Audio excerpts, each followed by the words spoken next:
My name is Nayib Bukele, and I'm President of El Salvador. Great ideas are beautiful and have great power. But like most beautiful things, they can also be more fragile than we think. When I was a kid, we thought about the future and we were delighted by its possibilities. We couldn't wait for it to happen and be part of its creation. But now, ask almost anyone what they think about the future and they will say something along the lines of nuclear war, climate catastrophe, hunger, pestilence, the death of life. We didn't take care of the beautiful idea that we create our own future, that we as humanity can do almost anything that we imagine. Our ingenuity, what separates us from other species. In El Salvador, we are trying to rescue this idea and start the design of a country for the future, using the best ingredients that makes us who we are, while using sensibility to find the best examples of ideas from history and around the world. I believe Bitcoin could be one of these ideas. That is why next week, I will send to Congress a bill that will make Bitcoin a legal tender in El Salvador. Welcome back to The Breakdown with me, NLW. It's a daily podcast on macro, Bitcoin, and the big picture power shifts remaking our world.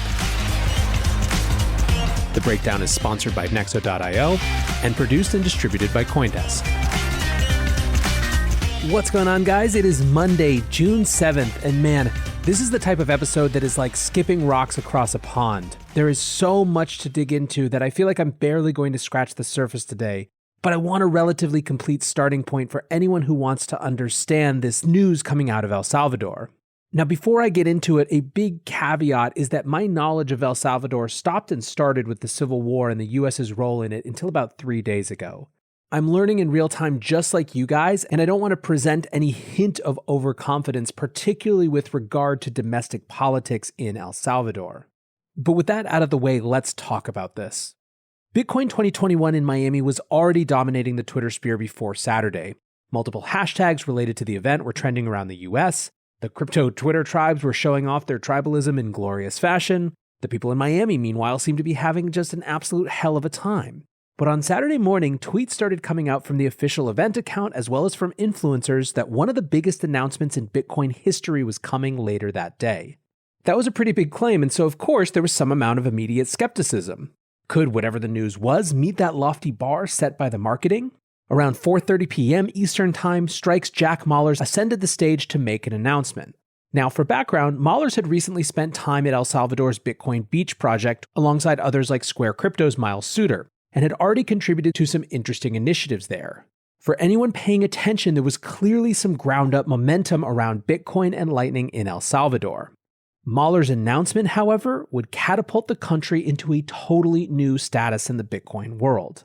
As you heard at the beginning of this show, El Salvador's President Nayib Bukele was submitting a bill to recognize Bitcoin as legal tender. They would be the first country to do so, with significant implications. And while the bill would still have to be reviewed by the country's legislative assembly, Bukele's Nuevas Ideas party, New Ideas, had recently won a significant majority in the unicameral body, so passage was nearly assured. As you heard in his recorded statement, President Bukele explained that the world had lost too much of its optimism, that it had forgotten that the future is what we make of it, and that Bitcoin, he believed, could be a force for restoring that optimism.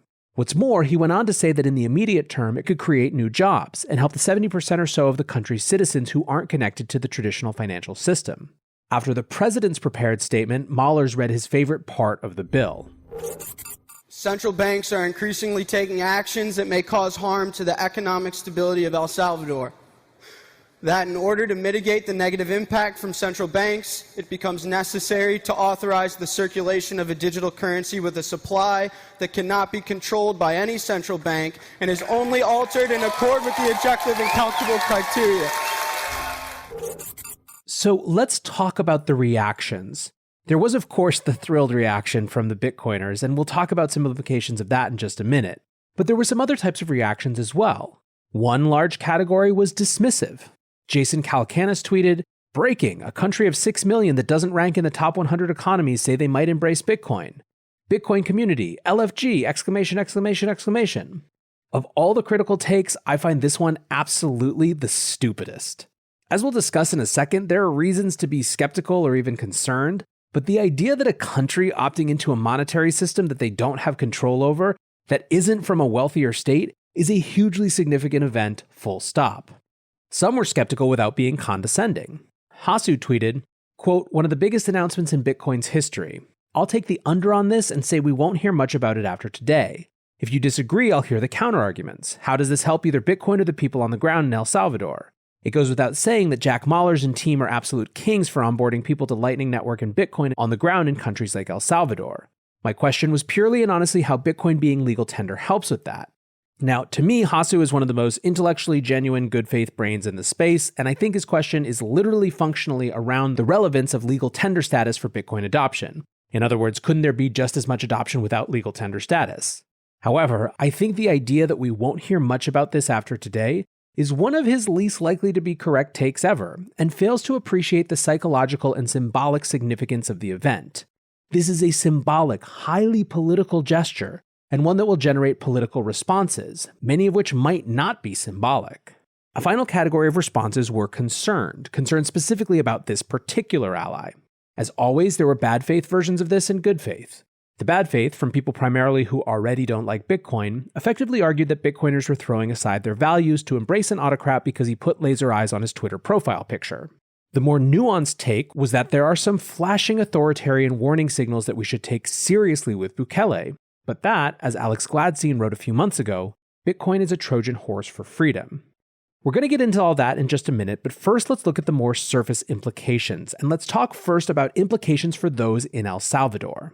One important note is that the full bill hasn't been shared yet, so we don't know about all the implications or meaning of legal tender in this context. But broadly, I think the way that it plays out is this: a permissionless alternative banking system available to anyone with a mobile phone, more or less, will be enshrined as not just legal, but formal by El Salvador. That doesn't mean that flash, overnight, the 70% of people that aren't in the traditional financial system will be onboarded to Bitcoin or that it will solve poverty. But it means that Bitcoin becomes an alternative path. There are currently 9.43 million mobile phones for a little more than 6 million people in the country, about 1.5 connections per person. Bitcoin being legal tender means that entrepreneurs who want to build Bitcoin services to help people access the Bitcoin system and network can do so with full confidence in the legality of their pursuits. It also addresses legal questions of what Bitcoin is from an accounting and tax perspective. One specific area of the economy that could be massively impacted is in remittances. Remittances account for about 20% of El Salvador's GDP. The companies that facilitate those remittances can charge 10% or more, and in general, remittances must be picked up from a physical location. That's why when Jack Mallers was talking about onboarding 20,000 new Strike users a day when they were down there, he called it like watching the country's GDP improve in real time. Bukele reinforced these themes in his thread from Saturday. He tweets, "Bitcoin has a market cap of $680 billion. If 1% of it is invested in El Salvador, that would increase our GDP by 25%. On the other side, Bitcoin will have 10 million potential new users and the fastest growing way to transfer $6 billion a year in remittances. Besides, a big chunk of those $6 billion is lost to intermediaries. By using Bitcoin, the amount received by more than 1 million low-income families will increase by the equivalent of billions of dollars every year. This will improve lives and the future of millions. Furthermore, 70% of El Salvador's population doesn't have a bank account and work in the informal economy. Financial inclusion is not only a moral imperative, but also a way to grow the country's economy, providing access to credit, savings, investment, and secure transactions. We hope that this decision will be just the beginning in providing a space where some of the leading innovators can reimagine the future of finance, potentially helping billions around the world." Now, all of these benefits only happen if people adopt Bitcoin, which gets to one more effect of this announcement for the people of El Salvador themselves. The most visible figure in their country just made his Twitter profile laser eyes and is tweeting and speaking extensively about Bitcoin. This made front page news in the country and is going to create a massive force for Salvadoran citizens to learn about and try Bitcoin. There is, of course, another potential economic dimension for El Salvador as well, which is the possibility that highly mobile, decentralized companies and individuals working on Bitcoin-related projects could decide to set up shop in the country. Twitter has been absolutely aflurry with sentiment exactly like that. Stefan Lavera, who couldn't get a visa to get out of Australia and into the US for the Bitcoin conference, poor guy, tweeted, quote, "El Salvador Bitcoin legal tender news might be a good opportunity for people to go work remotely from El Salvador and stack sats that won't have capital gains tax on disposal. Obviously a lot of moving parts here: citizenship, residency, how you're structured, but worth exploring." President Bukele himself retweeted this and said, "We'll help with this. If you're starting to see comparisons to Miami Mayor Francis Suarez, you're not alone. When Justin's son tweeted, "Crypto investors and entrepreneurs will start to move to El Salvador," Bukele retweeted it saying, 1. Great weather, world-class surfing beaches, beachfront properties for sale. 2. One of the few countries in the world with no property tax. 3. No capital gains tax for Bitcoin since it will be a legal currency. 4. Immediate permanent residence for crypto entrepreneurs. I talked on the show before about how the geopolitical competition for talent is just beginning, and this is a phenomenal example of exactly that. Looking for the best way to unlock your crypto's liquidity? Nexo.io is exactly what you need. Borrow against your digital assets at just 6.9% APR. Earn passive income with yields of up to 12%. And swap between more than 100 market pairs with the instant Nexo exchange. Try the Nexo wallet app to get the whole 360 degrees of crypto banking. Get started at Nexo.io. That's Nexo.io to get started today. But what about geopolitical implications more broadly? Well, there are a couple great threads on this. The first that I want to read is from Avik Roy, the president of the Foundation for Research on Equal Opportunity. The president of El Salvador announced at the Bitcoin conference that he is introducing a bill to make Bitcoin legal tender in the country. This is a major development in the history of monetary policy. There are many reasons why this is significant. 1, in the US, Bitcoin is treated by the IRS as property, which means that every time you try to spend it, it's a taxable event. If Bitcoin is now a currency, it can be spent in a non-taxable way just like euros or British pounds. If the IRS needs to treat Salvadoran Bitcoin as a currency, it makes Bitcoin much more viable as a medium of exchange. 2, because Salvadoran banks will need to allow citizens to deposit and withdraw Bitcoin, BTC becomes much more deeply ingrained into the global banking system. Bitcoin as a legal tender makes it much easier for corporations and other institutions to hold it on their balance sheets, because the GAAP accounting rules for currencies are much simpler than the ones currently in place. Today, USD is the official currency of El Salvador. That's explicitly why they're making this move. The Federal Reserve moves to massively increase the quantity of USD have detrimental inflationary effects on countries like El Salvador that use dollars as a legal tender or peg to the USD. In other words, El Salvador isn't making Bitcoin legal tender in an attempt to be trendy.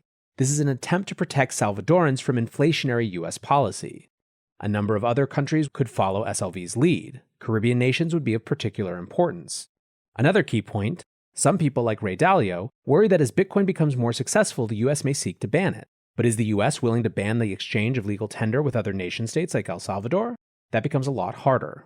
Today, El Salvador is best known in the US as a source of migrants. In the future, if President Bukele is successful, El Salvador may become best known as a destination for immigrants from the United States, especially those who care about building the Bitcoin ecosystem. Think about it this way. The GDP of El Salvador is $25 billion. The market value of all the crypto in the world is $1,640 billion. A reallocation of 1.5% of the world's crypto to SLV, $25 billion at today's prices, would be transformative. El Salvador may be the smallest country in North America, but if President Bukele's Bitcoin proposal becomes law, El Salvador could become one of the most significant monetary centers in the world. Caitlin Long makes some similar points and goes even deeper on others. She writes, "Thread about a historic day in Bitcoin. El Salvador president publicly announced support for legislation to make Bitcoin legal tender. If it does become law, it would have many secondary effects. Steel yourself because a big fight on this is probably coming though. I don't know anything about politics in El Salvador, but the world is about to pressure it given what's at stake.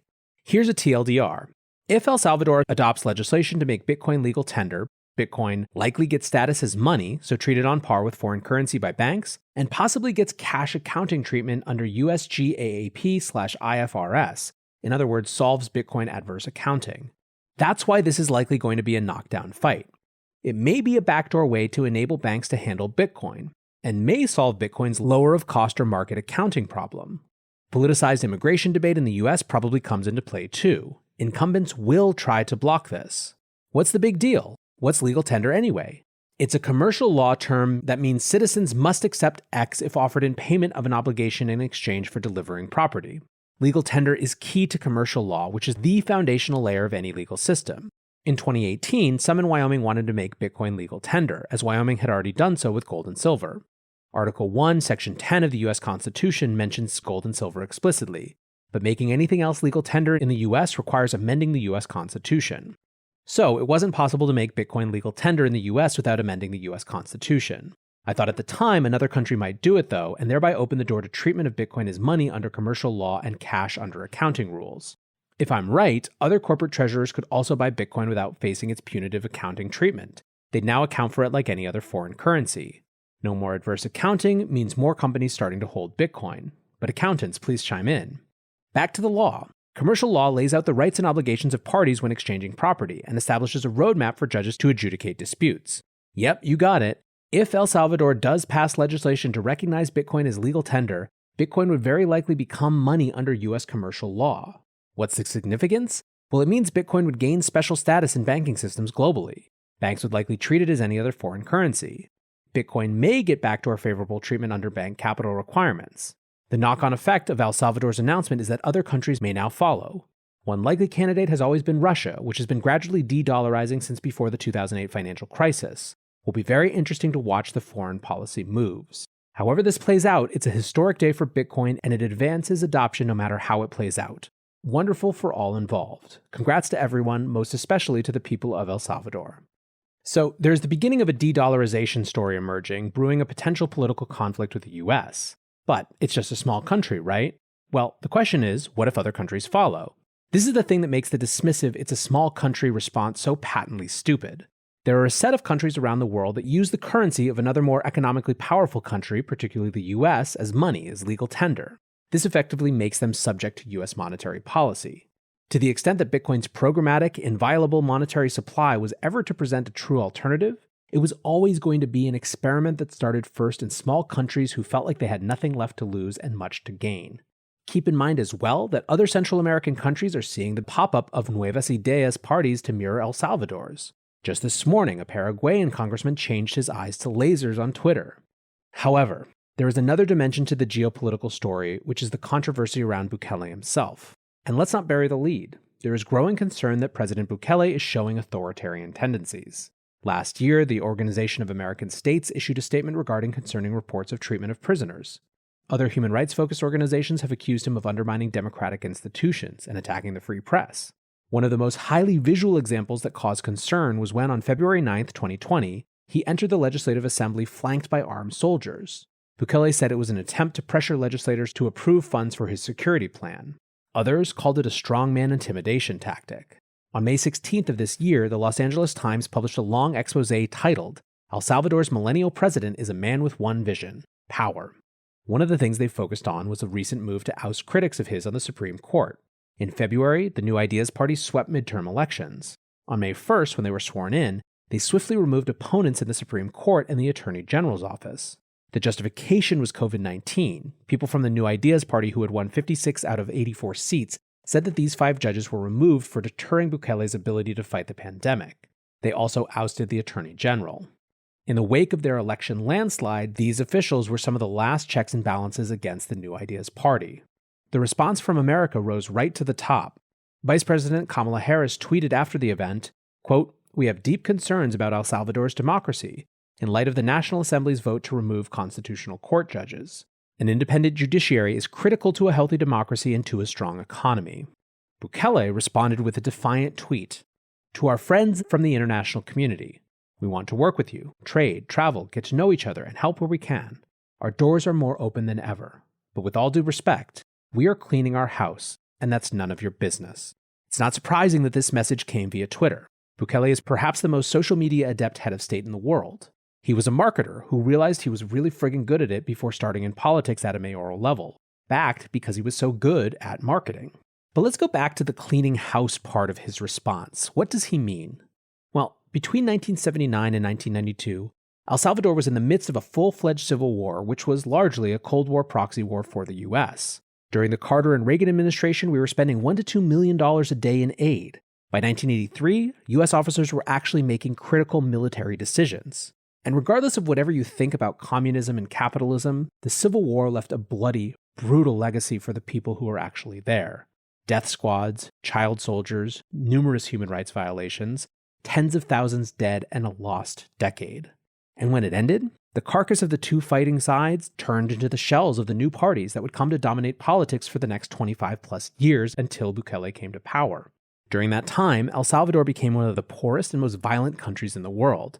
an epicenter for gangs and one of the globe's murder capitals.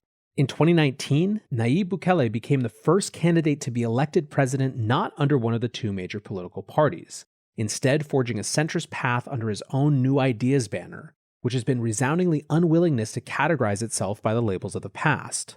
According to its statutes, it is a, quote, democratic, decentralized, plural, and inclusive political party, without obsolete ideologies, but at the forefront of the struggle for the recognition of all rights for all citizens, without exclusion or privileges.